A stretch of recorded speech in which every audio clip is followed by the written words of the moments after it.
সম্মানীয় ধুবড়ী জেলার সম্মানীয় সাংসদ শ্রীযুত রকিবুল হোসেনের উপর যে বিজেপি গুন্ডা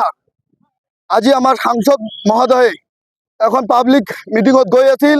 তাত বিজেপির কেবল গুন্ডা এই অসম চৰকাৰে পুখি ৰখা এই বিজেপি কৰা মানুহ কি অলপ কেইদিন আগত জেলৰ পৰা ওলাই এই বিজেপিক জইন কৰা এই অকল আমাৰ সন্মানীয় সাংসদগৰাকীৰ ওপৰত যি আক্ৰমণ কৰিছে তেওঁক প্ৰাণে মাৰাৰ হুমকি দিয়েছে তার বিরুদ্ধে আমি গণ আন্দোলন তুলিছোঁ আমি যুব কংগ্রেসে ইয়ার বিরুদ্ধে আন্দোলন আমার সম্মানীয় যে এজন সাংসদ যে জনপ্রতিনিধির উপরে যদি এখন আজির দিনত নিজৰ নিৰাপত্তা নাই ৰাস্তা ঘাটত অপেন মেইন ৰোডতে বিজেপিৰ কেবল স্বৈৰাচাৰিক শাসনত এই বিজেপি সকল গুন্ডাসকলে যদি প্ৰাণে মাৰা হুমকি দিয়ে এজন সাংসদ তেতিয়াহ'লে আমি এই অসমত আমি সর্বসাধারণ রাইজ আমি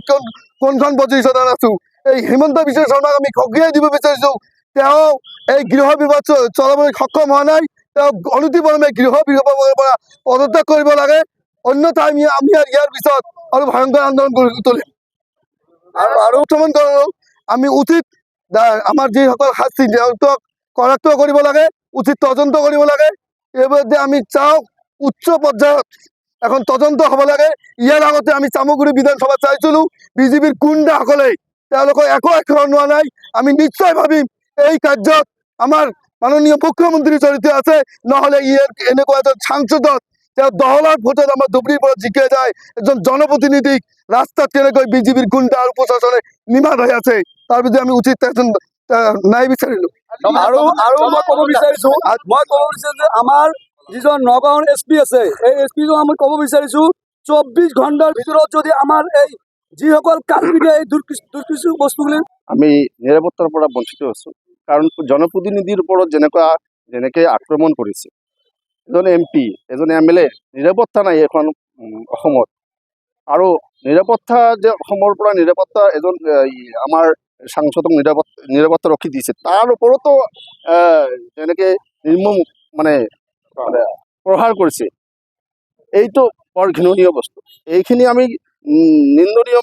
ঘৃণা কৰিছোঁ এইকাৰণে যে অসম চৰকাৰে কি বহি থাকে নেকি আজি অসম চৰকাৰক অৱগত কৰাইছে আজি চোৰাংচোৱাক অৱগত কৰাইছে SP মহোদয়ক অৱগত কৰাইছে যে এইখন এখন মিটিং আছে বুলি তথাপিতো SP-জনে বা তাৰ এইখন মানে এৰিয়াৰ যিখন OC ছাৰে OC-য়ে এই নিৰাপত্তা দিব পৰা নাই অৰ্থাৎ এইটো কি বুজায় যে অকল ইহঁতৰ অৱহেলা নহয় এইটো মুখ্যমন্ত্ৰীৰ নিৰ্দেশ মৰ্মে এইখিনি কাম কৰিছে বুলি আমি অনুমান কৰোঁ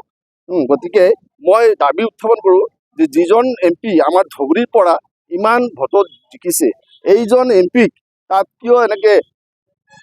সৰ্বসাধাৰণ এইটো নকৰে এইটো ৰাজনৈতিক চক্ৰান্তৰ পৰিপ্ৰেক্ষিতত এইখিনি ঘটনা হৈছে বুলি মই অনুমান কৰোঁ মই অতি শীঘ্ৰে আমাৰ কংগ্ৰেছ দলৰ পৰা আৰু জনসাধাৰণক মই আমন্ত্ৰণ কৰোঁ এই যে আমাৰ মুখ্যমন্ত্ৰী তেখেত গদি চলাব পৰা নাই আৰু গৃহ বিভাগ চলাব পৰা নাই পদত্যাগ কৰিব লাগে বুলি মই দাবী উত্থাপন কৰিছোঁ।